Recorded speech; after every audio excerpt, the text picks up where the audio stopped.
Hello and welcome to Real Day Trading. I hope everyone had a great day trading. I certainly did. I even had a great after hours trading. You see here real quick, I went long on Tesla at 993.65, and then less than 2 minutes later, I took $21.42 off that trade.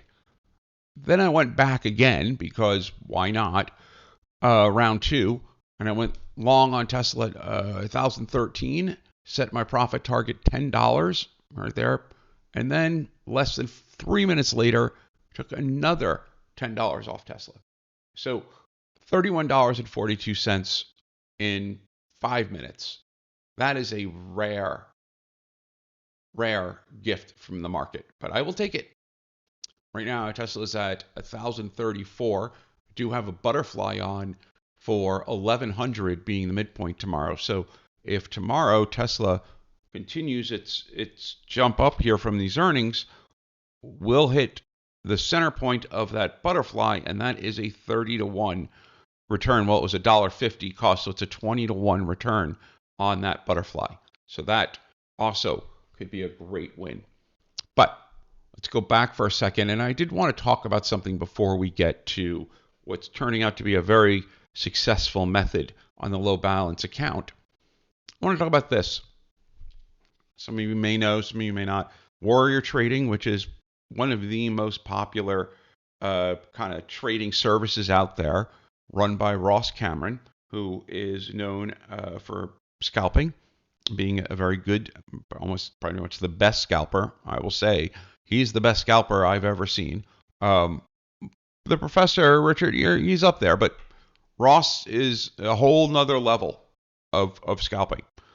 However, apparently a bunch of people sued, and the FTC cracked down on it and hit him and his company, Warrior Trading, with a $3 million fine. Now, I am torn about this, and I'll tell you why. Most of the people and companies out there trying to sell these trading methods are complete and total frauds. They're scams, right? I talked about this many times. These are the scum dregs of society. Well, certainly on the internet. They are preying on people who are just trying to make a better lives for themselves. In other words, you. Preying on them because they're vulnerable. They don't know. You don't any better. Well, this person here says with just $500 I can make millions, right? And they sell some bullshit crap method that is usually let me use some 3-bar technique to grab profit on these low float shit stocks. Great. And they sell it as this is their method. How they can spend hours talking about the same 3-bar method, I have no idea, but they manage to. And you'll see them, they're usually in rented Lambos and have 20 monitors behind them. Okay, great. You're a fucking idiot, is what you are. Probably living in your mom's basement.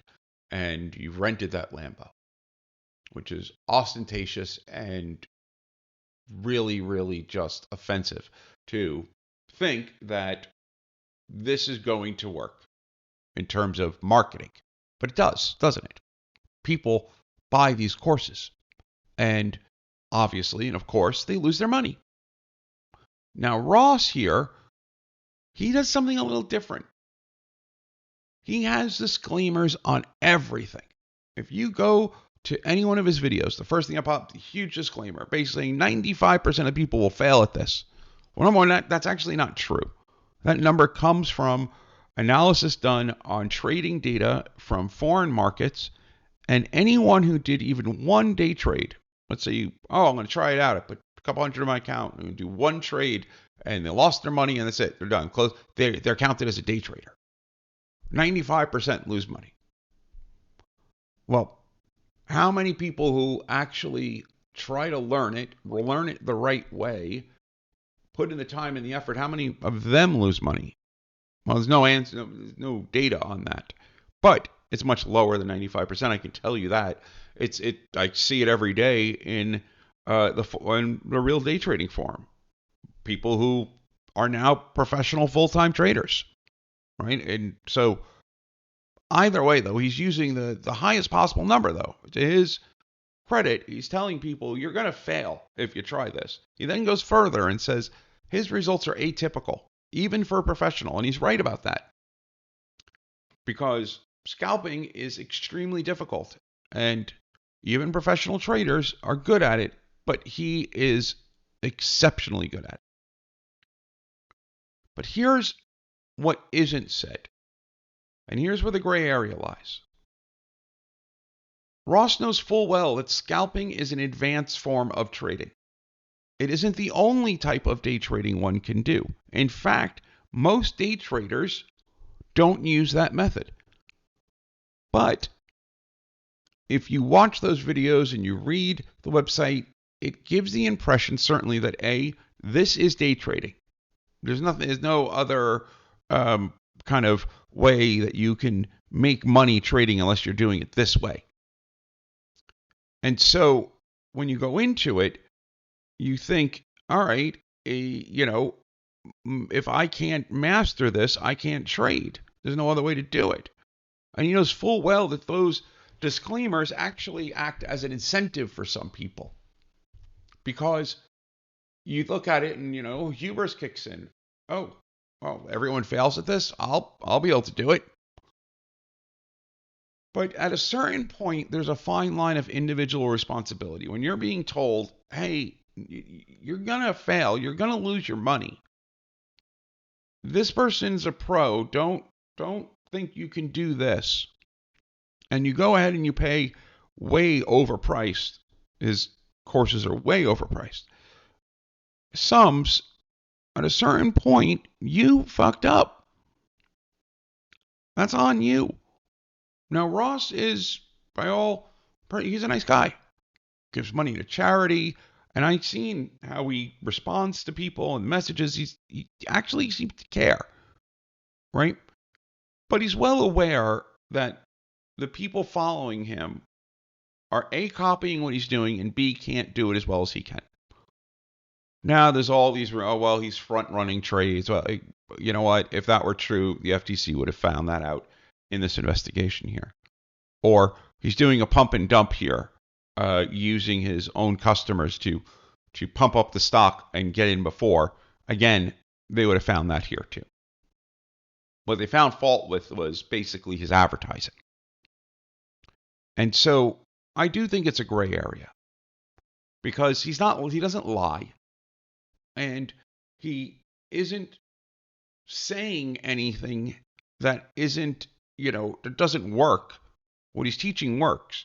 Now, like if I decided and saw, here's a course and it says, learn how to be a grandmaster at chess.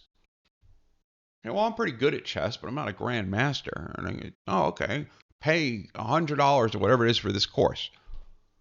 I don't need a disclaimer there to tell me that even if the course gives me all the information I need to indeed become a grandmaster at chess, it is going to take a long time of practice and dedication before I even get close to obtaining that goal, if I could actually do it.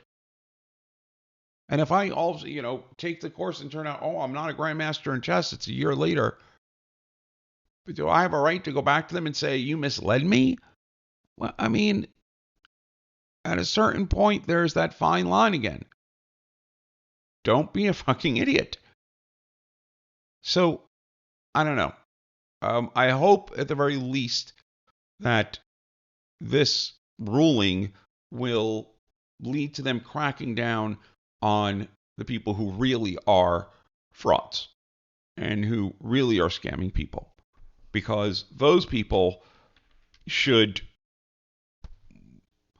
this is a family-oriented show, and so I am not going to say what I really feel should happen to those people.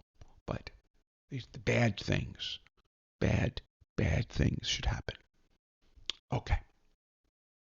Now, off we go. Better news. So, our trading journal, here it is.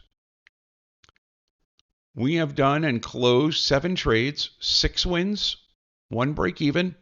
Should be two break even technically. Just one win of $6, right? So, but still, haven't lost the trade yet. So no losses. And the new method here, obviously, is we're going to keep putting trades in here. Started around 1500. In fact, I can show you all the, where is that? Here it is. We're at around 2100 here, right? So we started around 1500, 1400, right? We made 700 so far. And we're only going to be taking top tier trades as identified by the algo line breaks.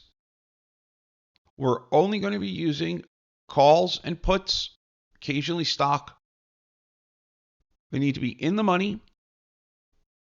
Deeper in the money, the better. And at least 1 week out from expiration when you get and open up the position.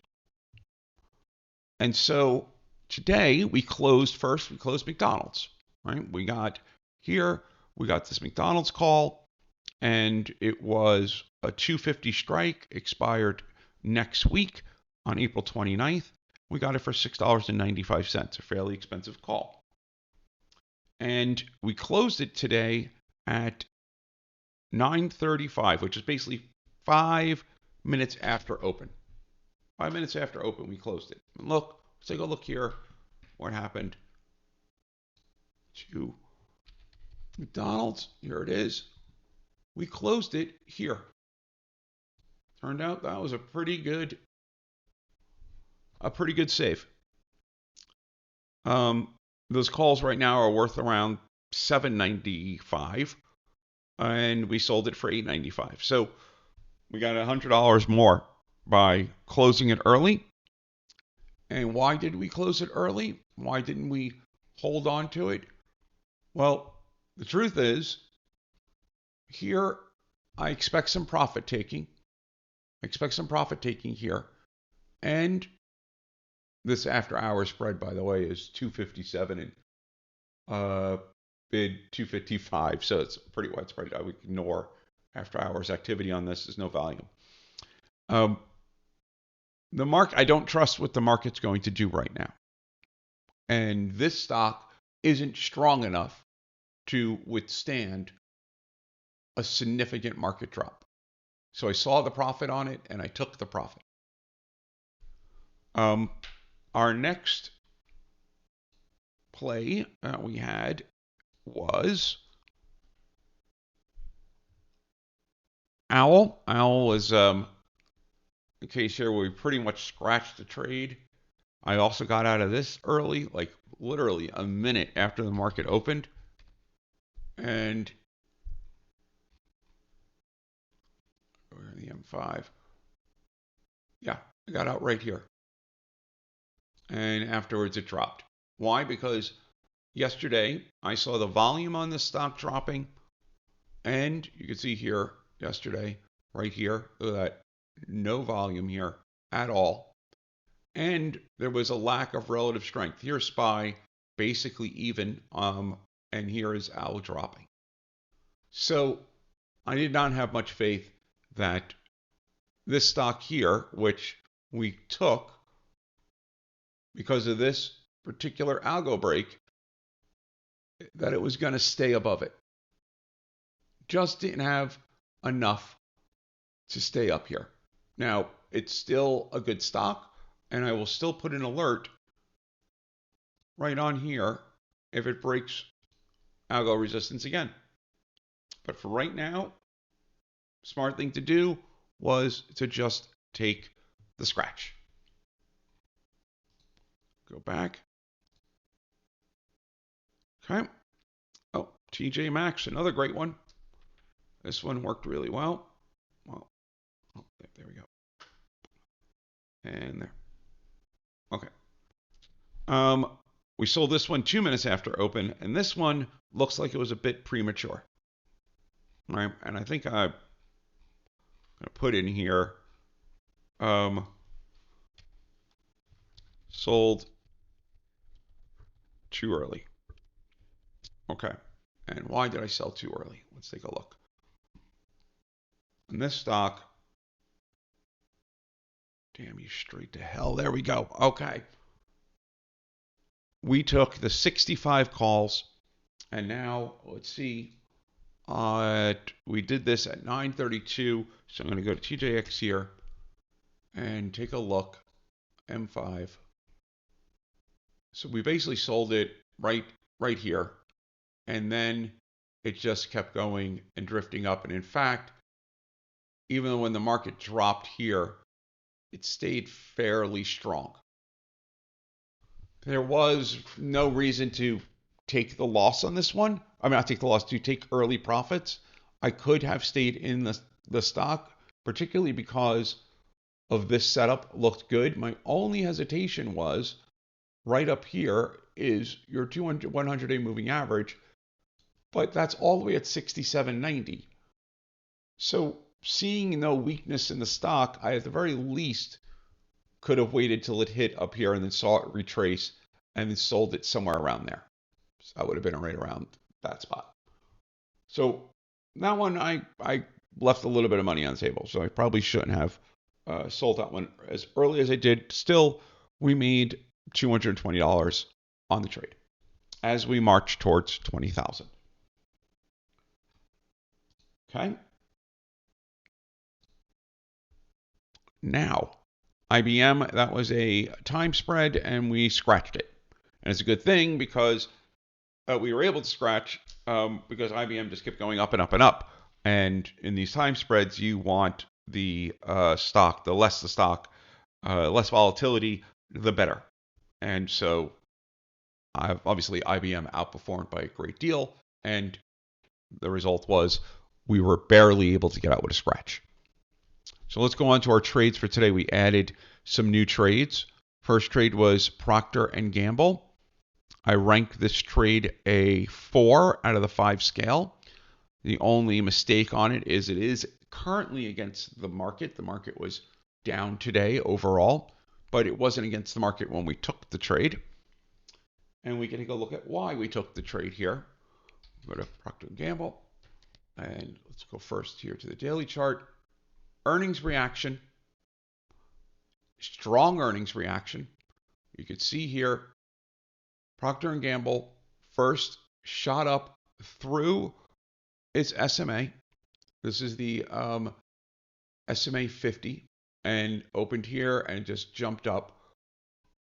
But more importantly, it broke through this upward sloping trend line here and this downward sloping, it's almost horizontal, trend line as well.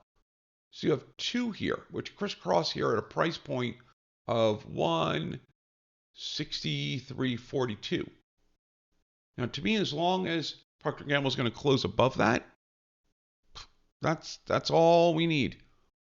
And today, it actually had some really good relative strength over here. Kind of a little bit of profit taking here when the market was dropping. But here you could see the market drops, precipitously drops. And Procter & Gamble just stays flat right there. That is a great sign of relative strength for the stock. Really is. Really like this trade. I think we have 2 calls on it. And they are at 162.50, I believe. So I am putting a target price. We paid $2.37, a target price of $4 to sell this. That is my target. My mental stop loss on this would be around $1.25. That hopefully we don't get to that. A lot of people today, though, I know took this trade, and for some reason, they bailed right over here. And I don't get why. Like, here's the stock, which is clearly responding to earnings. You don't think that these stocks, that they just green. I mean, at some point, some people go, oh, wow, I made a lot of money. I'm gonna take some profit off. I'm going to, trim some from the top. Of course they do. You do. I do. Everyone does. So I don't know why people expect these things to just keep going up forever. And then the moment you see some retracement, oh my God, it's down 40 cents on this contract. I'm out. Well, okay. I mean, if you're trading your P&L, you're not trading right. And a lot of people jumped out of this trade, and this one's going to wind up being a good trade. So, okay. Um, next, we're going to go on to, let's see here, NRG. And by the way, keep in mind, when you follow someone in a trade, for example, today I took CRXT, right? And I took it up here around 350 something. It's now at 2. It's down $1 or something on the whatever. I like the announcement of their findings on the drug they're making. I like the setup on the stock actually here. It's still finished above its 100-day moving average. And here's the thing. I can carry several thousand shares of this and not even know they're there until an alert comes that says, hey, it hit $5, time to sell it. So that's my mindset. Everyone's like, oh, are you out? Are you still in? Are you still, you know what? I haven't even checked it. I bought it. I set an alert for $5 and then I move on. Because I can hold a stock like this. I can hold it for 6 months. I can hold it for a year. So if you don't know the mindset of why someone's making a trade or how it fits into their portfolio, it makes it very difficult for you to follow it. You know, I was short Adobe, for example, for 3 weeks. At one point, that trade was against me by like $35. But the daily chart maintained a bullish pattern. So I held the stock and I wound up taking a nice profit on it. I carried that short for 3 weeks. So as long as you don't know whether someone can hold it for a long time or how it fits into what they're doing, when you trade based on your own analysis. If someone posts the trade and you do analysis on it and you think this is a great trade, then take the trade. But take it because you have a thesis on the trade. Okay. Heading back again. NRG, we took the 39 strike as if the proverbial for $2.45. I have a $3.45 strike target. There's not a huge ATR on this stock, so it hitting $1 profit should be decent. Take a look here, NRG, and you can see it popped up over its upward sloping algo line, and it breached its 200-day moving average. So you have this, and you have this, and 2 days ago, it also breached the downward sloping line. A lot of breaches going on here. You have above average volume. You have a sector that's been strong, and you have one of the strongest stocks in the sector right here. So overall, I ranked this trade, I believe I ranked it a 3, only because the sector can tend to rotate out utilities. Even though we gave ourselves an extra week, because it's a relatively cheap option, I don't want to see it lose too much value if this stock drops. So I put $1.25 again, mental stop loss on this. Okay. Then we added here, Twitter. This is a fun one. We added Twitter. I took one contract here. By the way, every trade I make in this account, I also mirror in my other account too, just at larger sizes. And I took one contract here for $4.35. I am looking at a target price of $9.35. $5, you say? That's huge. Why would you do that? Well, I'll tell you. Because go back here. There we are. Okay. and go to Twitter, right? And let's see here. Twitter is now at 46. The position is actually in profit. And the reason I did it is right here. You can see, despite all of, so here's where Elon was like, I'm going to take over Twitter and allow people to say whatever the fuck they want. Okay, great. Pops up here, right? And then Twitter's like, hell no, you're not touching us. Poison pill, blah, blah, blah. Go away, Elon. We don't like you. Right? And so, bam, stock comes back down here. And you notice this is pretty strong support off this algo line. Right here, keeps going. 1, 2, and then, resistance, boom, turns into support right over here. And it looks like it's holding no matter what the news, which tells me that if Elon Musk didn't make any offer at all, Twitter might be somewhere in this range anyway. So there's less downside and there's a lot more upside, because the moment there's a hint that he's going to be able to make a tender offer, which his cute little blank is the night, whatever tweet that he sent out, a little cryptic tweet trying to get the word tender in there, so tender offer, which is different than the board. Well, he's probably going to offer somewhere up around 55, 56.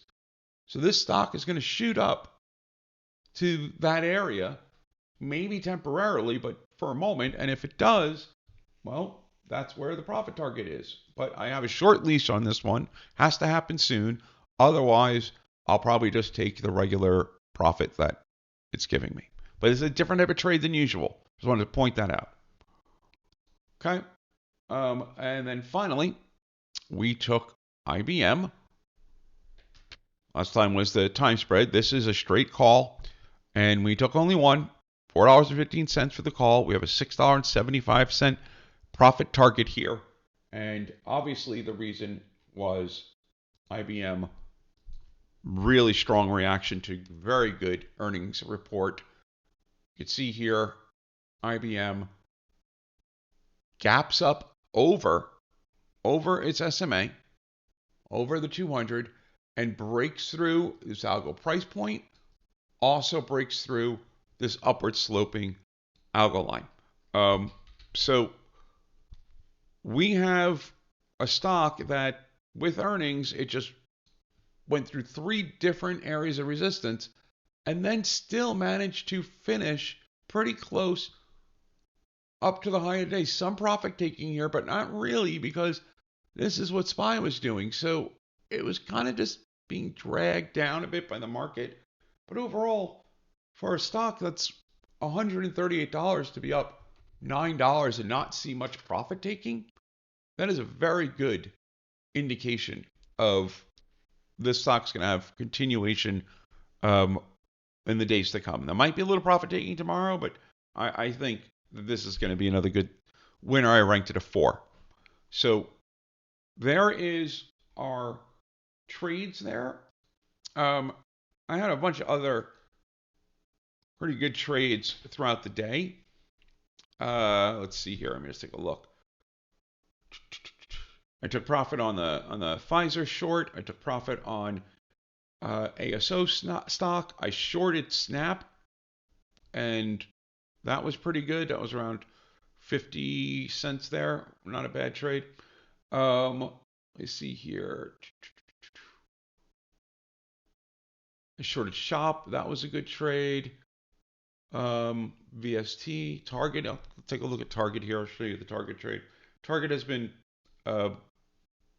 strong for a few days now, actually. Let's take a look at Target. Target is a very good stock. There. I got in right around here, and I took profit right up here. I am not so entry focused as most people are on these things. I like the stock. It looks like it's holding up. I'm going to go and make the trade. But obviously, if I see it pulling back, I'm looking at the 8 EMA, things like that. Looking at VWAP on intraday, I am much more concerned about, the daily chart on something like target, which is here, and you can see it is gapped up over its algo line here, which it hit resistance against, right? So bam, there it goes out of its quick corridor, and target looks to continue up, maybe even challenge its all-time high in the next few weeks. So that is a stock to watch. I also really like Campbell's Soup. I actually don't like Campbell's Soup out of a can, but I do like that it broke through here really cleanly, and it was strong to the market all day long. The stock just kept on going, or compressed when the market was dropping. So I like Campbell's Soup. I didn't take it, but that's one that I'll be eyeing tomorrow as well. Okay, so I do believe after 100 trades or so, we will be able to take a look at this and hopefully be close to our goal, which is $20,000 in profit. And the reason I chose that, and at least 100 trades, is the whole goal. Hey, Jesus, hey, whole goal here is to create a consistently profitable, repeatable method that people with low balance accounts can use to grow their account. So if I just doubled this, right, 1,500 to 3,000, or even 3,000 to 6,000, okay, maybe I had a great trade. Maybe Twitter jumped up to 60, whatever. But if I can do it over a period of, at least 100 trades, and if I can get at least $2,000 and $20,000 in profit off of 1,500, that gives a pretty good proof of concept that this method is working. Hopefully we'll keep this win streak alive. I know INDO wants to break that win streak, but I am holding fast, and it has not hit the bottom yet of my exit. I do still feel that this stock might hit the, where's the target here? Target. $48.50. That's a target. Yeah, that's a ticket. 48. So holding on strong. Not hold. No, not for dear life. I'm holding on to the stock because, well, let's just be real. This stock is fun, and I like it. It moves fast, and I can watch it jump. Wow, look at it. It's going. Yay! Exclamation points. Anyway. All right. This is a cube that has gone on too long. Okay. All right, everyone. Have a good night, and don't forget, watch some more videos and read the damn wiki. Good night.